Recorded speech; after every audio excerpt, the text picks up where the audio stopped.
Hi, it's Dr. Sandy Laura Kramers, again coming to you to record podcast number 6. Thank you so much for joining us on the EYE show. And I'm one of the surgeons here at Visionary Eye Doctors, and I wanted to thank all the listeners and those patients and friends of ours who have emailed me back or commented on our podcast to give us suggestions. I was just hearing from our man behind the scenes, George, about a podcast called Startup, which talks about starting a podcast, who says you need about 9 episodes to get it right. So I'm getting there. We're at number 6. So thanks for your comments. And I think, the comments I've gotten that I really appreciate are the comments, for instance, of questioning what's the purpose of this podcast? Who's your audience? And so initially when I started the podcast, the idea it's for anybody with eyeballs or anybody who cares about people with eyeballs. And obviously it's very general.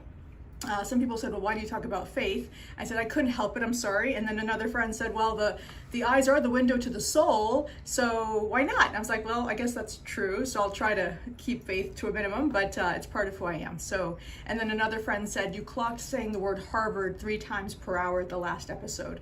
So I apologize for that, but I'll try to keep that to a minimum also. Anyway, I hope that you'll enjoy these podcasts, and of course, please keep bringing on suggestions of questions you have. Today we're going to talk about one of the main components of something called ocular surface inflammation disorder, and that's a big term, OSID, which encompasses anything related to the eye in terms of inflammation, which includes dry eye, we've talked about that already, meibomian gland dysfunction, which is a component of dry eye disease. Allergic conjunctivitis is what we're going to talk about today, but it also includes things like cicatricial inflammation, which is scar tissue either from a drug reaction, unknown cause, autoimmune disease, chemical eye burn. Some of you out there have had chemical eye burns and know how devastating that can be. Trauma, something called iatrogenic inflammation, which means it's due to a medical procedure, often refractive surgery or post-surgery like corneal transplant or even cataract surgery, but most commonly associated with LASIK or refractive surgery. And then of course, contact lens related disorders. So that's a big term that we're gonna kind of be working through over the next few podcasts. But today we'll talk about allergic conjunctivitis and go through the causes and the treatments. And this came up because a friend of mine contacted me recently that she had had eyelid surgery with a very well-known doctor in Chicago. And then when she mentioned that her allergies were kicking up, the doctor immediately punted it to her optometrist. And she was taken aback. It's like, this is a doctor that I've been seeing for this eyelid issue and has had a couple of surgeries with him and spent so much time. You think he would have been able to, take care of the allergy component. And she was very taken aback by his response, like, oh, go see your optometrist, that kind of thing. So it reminded me of a question I get asked very frequently. We've touched upon it before in previous podcasts of why eye surgeons really don't want to deal with these ocular surface inflammatory diseases, or particularly dry eye disease and allergic conjunctivitis and those classes. So it reminded me of this person that came to visit us a few years ago named Tom Sullivan. I don't know if some of you might remember him. He's still alive. He is a blind actor who has been on Little House on the Prairie and Dancing with the Stars, and multiple, I think, movies and so forth. That he's was born blind. He had something called retrolental fibroplasia. He was born in Boston. His father, Mr. and Mrs. Sullivan, had taken him to Mass Eye and Ear at Harvard to see one of the world famous doctors there, to see what they could do when they realized their young boy was blind. And so I think they met with one very famous doctor whose name will go unmentioned because I'm sure he didn't mean it to happen this way. But when he was, I think, a couple of years old and they realized he was blind, maybe he was 3 or 4, they saw this very famous doctor. The parents were hopeful. There was some treatment. They were hopeful that the surgeon was going to be able to heal him. And the surgeon came into the room and said, Mr. Sullivan, your son is blind, institutionalize him. And he left the room. And that was it. And the father did exactly what he was told. He institutionalized his son. His son obviously had a lot of issues with that, but he later went on, Tom Sullivan later went on to go to Harvard and get into Harvard and graduate from Harvard. And that's 3 times, sorry. And so he invited this very famous professor to his graduation to say, look, even though I was born blind, I've had an incredible life. But it kind of, for me, reminded me of the same issue that a lot of people around the country, around the world, have with their surgeon. Surgeons are trained to deal with acute processes often. Not everybody, but a lot of them. They're taught to take the tumor out, to heal the cataract, to treat the problem, goodbye. You move on to the next patient. And whether or not that's good or bad, obviously, you know, we all have our personal opinions. It depends on how you were trained. And so if you're trained as a cutter, which some of us in my residency were trained as a cutter, which means you cut the cornea, do the LASIK, do the surgery, and get moving on to the next patient, you have a different mentality when you have to deal with something that's chronic. So this famous doctor in Mass Eye and Ear didn't want to deal with the chronic problem of blindness, did not want to kind of sit even down and explain to the parents what their options were. He wanted to say, I'm sorry, there's nothing I can do, goodbye. And that's what he was trained to do. And that's what happens with a lot of surgeons. So my friend, trying to explain this to her, you know, kind of understood like, well, what kind of surgeon is that? You know, that doesn't take care of the whole person. And I think a lot of doctors in the younger generations are learning more about that. Even my own father, who I've talked about many times, trained as a cardiothoracic surgeon, trained with the most famous surgeons in the country, Dr. DeBakey and Dr. Cooley in Texas. He's becoming very, in his older age, very much about the whole person. He's very much into the diet of the patient. He's trying to get to the base of the problem that's causing the inflammation that leads to the need for surgery. So I think things are changing a little bit, but it's important to find, I personally think, the surgeons that are going to help you understand the whole body. I would include the soul, but also the whole person, you know, from diet to lifestyle choices to, of course, how the particular organ is doing, in my case, the eyeball. So so I told her I would do my next podcast for allergies to kind of have a surgical perspective and a doctor perspective on allergies. And what are allergies? Why do they happen? What's the season for allergies? What can you do? What can you do naturally? And what can you do chemically? And what can you do surgically? So we're going to go through all that. So basically, allergic conjunctivitis is essentially due to many, many issues. We call it multifactorial. It's a hypersensitivity reaction to something. What that means is that your immune system is reacting to either environmental issues or something within your body that's setting off a chemical reaction and a molecular reaction that leads to inflammation. And that is manifested with different cells in your body kind of going kind of haywire. The big ones, the major players, the major actors are things like the mast cell. It's a big cell in the body that releases eosinophils. And so you've always maybe heard your mom say, don't rub your eyes, or don't, scratch that little bug bite you have, because when you rub the eye or you touch the skin, if you have a bug bite, it literally pushes on the mast cell to make the mast cell what we call degranulate. It bursts the membrane of the mast cell open, and inside the mast cell are these wonderful chemicals called eosinophils, very important, but they can lead to massive redness and itching, and that causes a cycle of more inflammation. And so within this whole process are cells called the T lymphocytes and the B cells, and these all are related, that are basically causing more and more inflammation. So it can become a chronic condition. And so within the category of allergic conjunctivitis, there's basically 6 kinds of allergic conjunctivitis. There's one called seasonal allergic conjunctivitis, which many of us have. The season for allergy depends on where you live, and it depends on what you're allergic to. Often we say January to the end of summer. It can vary from person to person, but it is definitely a seasonal component. There's perennial allergic conjunctivitis, just happens same time every year. The atopic keratoconjunctivitis, there's a issue with the immune system. Sometimes some of you may notice these little bumps on the back of your arm. We say that means you have this atopy, which is associated with your immune system.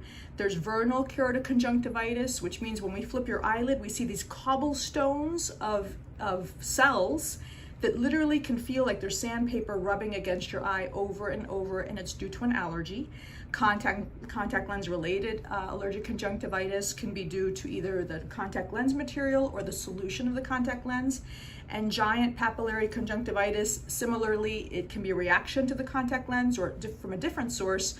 But again, you have these large papillae under the eyelid. When we flip it, we see these kind of not just plaques of inflammation, but these little kind of mushrooms, kind of like a little mushroom kind of rubbing against the eye. So those are all the different categories. And many of you have one, many of you have many of them. And so what we try to do is try to understand, well, what is the underlying issue? How can we control that naturally? How can we control that chemically? So as I mentioned, the mast cell is a key component, the histamine release associated with it, T cell activation, all these things that you may have heard. Some bottles will say antihistamine, mast cell inhibitor. So that's what these are talking about, is actually the molecular component. And so there are many natural things you can do to decrease your allergies. And so obviously we try to recommend finding out what your triggers are. So we do recommend early testing to see what you're allergic to. You'd be surprised how many people are really allergic to dust mites. When I was a resident, we never even heard of such thing. Okay, yeah, you're allergic, but how do you prove that? Or do you really need to clean out your filters of your ducts of your house, and how often? And do you know what kind of detergent? Nobody ever talked about that, you know. And even now it's really hard to prove, does mold cause allergy? Do you have to have mold remediation? We really have very little proven prospective randomized controlled studies on these, but there's so many patients that swear that when they had mold they were terribly itchy all over, and then when they got rid of mold, so there's probably a component. Certain things do trigger certain patients. So number one is finding out your triggers, trying to block them from your life, block them from your eyes. And so whether that means changing houses, getting rid of carpets, having the dog be outside, not in your bedroom, not in your bed. It's not the dog so much as that they bring in things from outside. Those things are very important. Closing windows when you're sleeping and the fan is on. Think about what it's, you know, kind of stirring around the air and hitting your eye.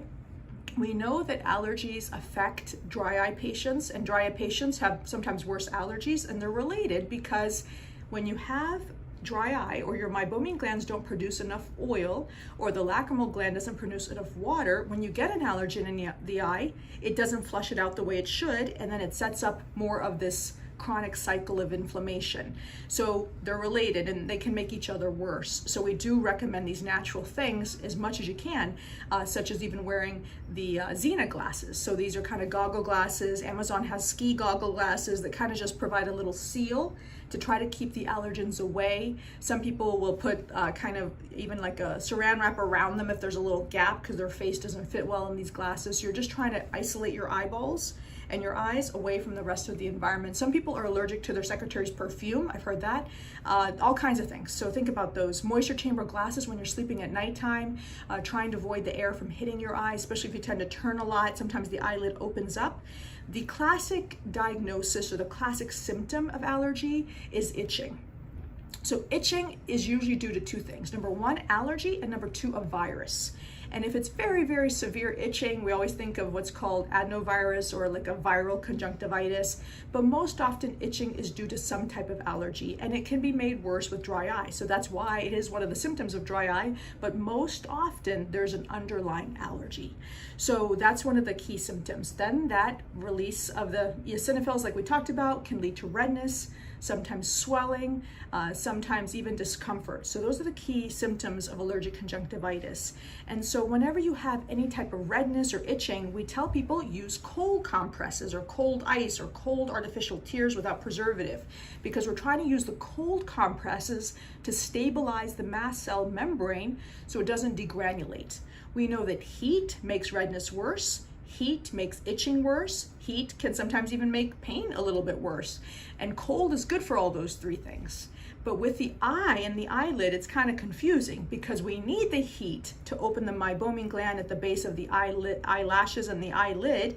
We need the heat, we need the blinking, we need a little bit of the massaging.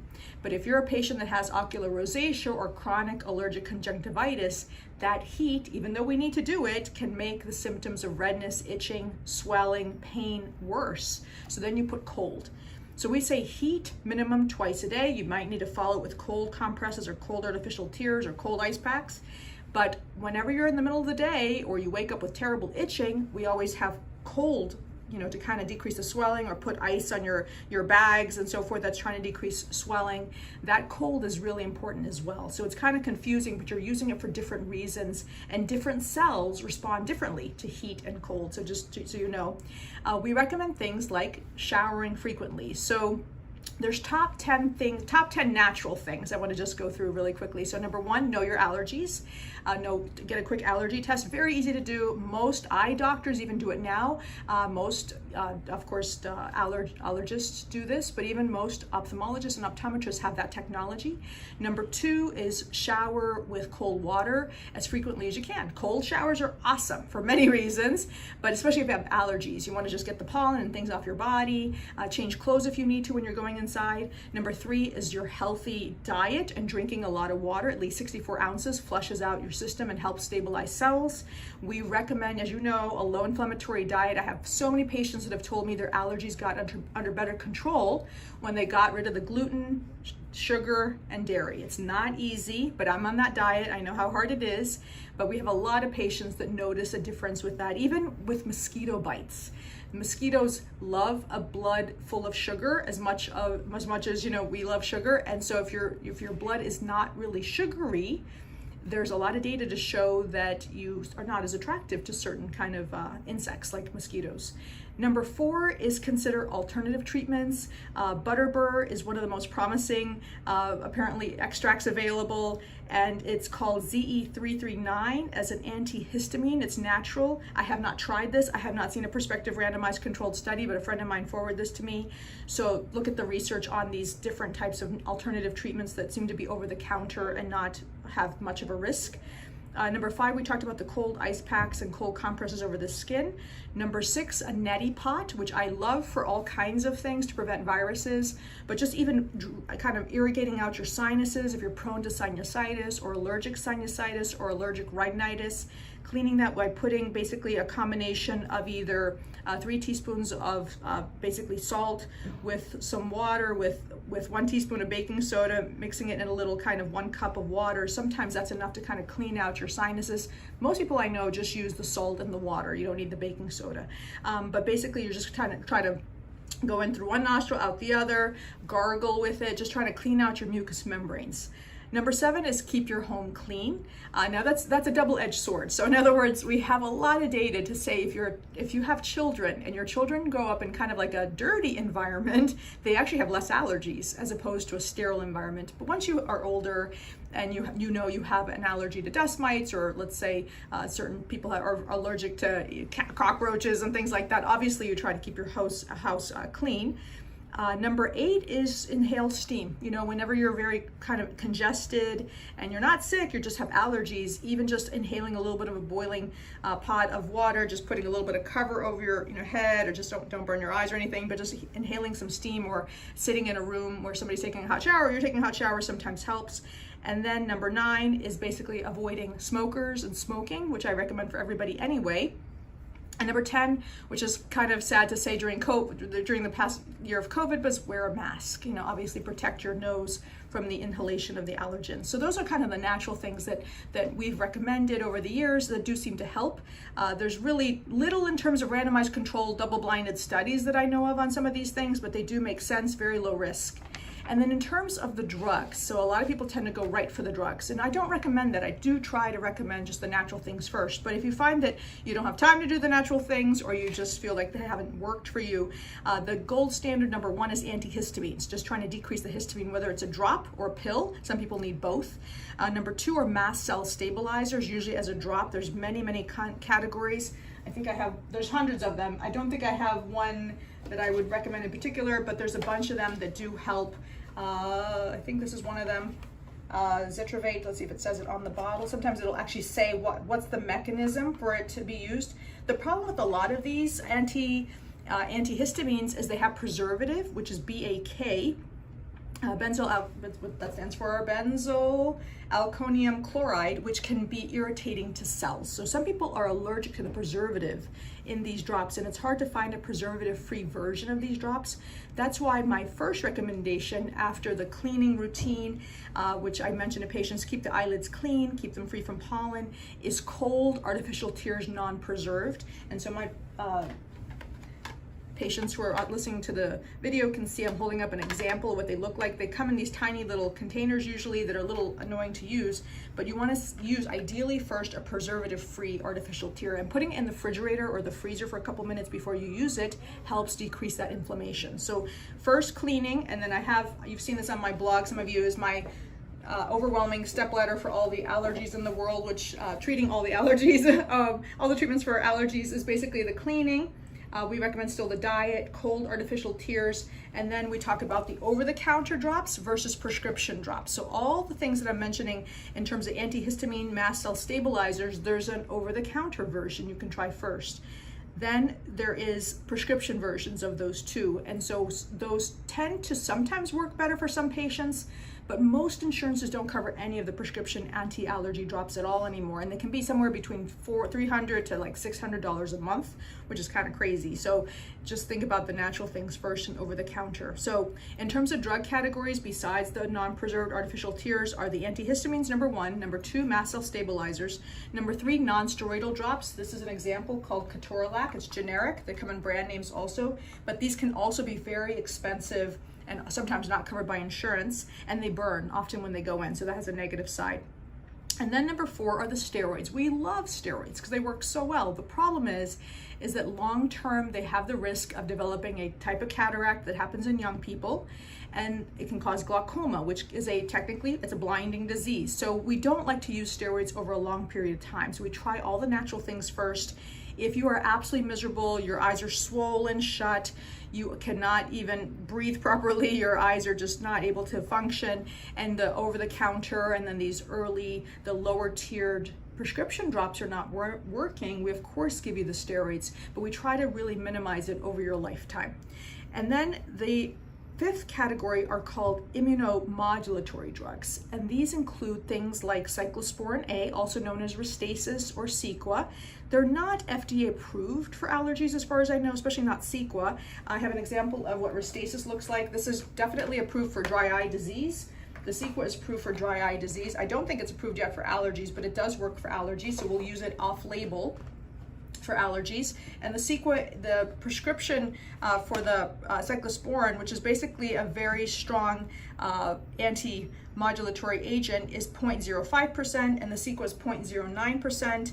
The cyclosporin does come from a fungus, which I just wanted to mention because both the medications I'm going to mention, tacrolimus, which is a new one, and cyclosporin come from different types of organisms. So the fungus that comes for cyclosporin is Beauveria nivea, and the tacrolimus, which is a new macrolide, is coming from the fermentation of Streptomyces succotubaceae, which I thought was kind of interesting. So just so you're aware that these are actually based on biology from organisms.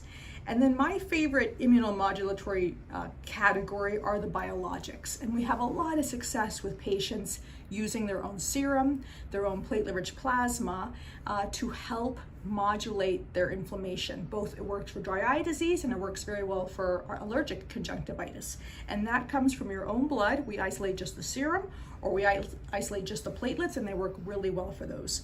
Other things that do help are amniotic membrane or amniotic membrane drops, or Procara, which is like a contact lens with the amniotic membrane. We've had success with cord blood serum and even stem cell drops. So these are all the biologics that are trying to decrease inflammation at the basic level. And so those are the things that I wanted to talk about in terms of helping with the symptoms.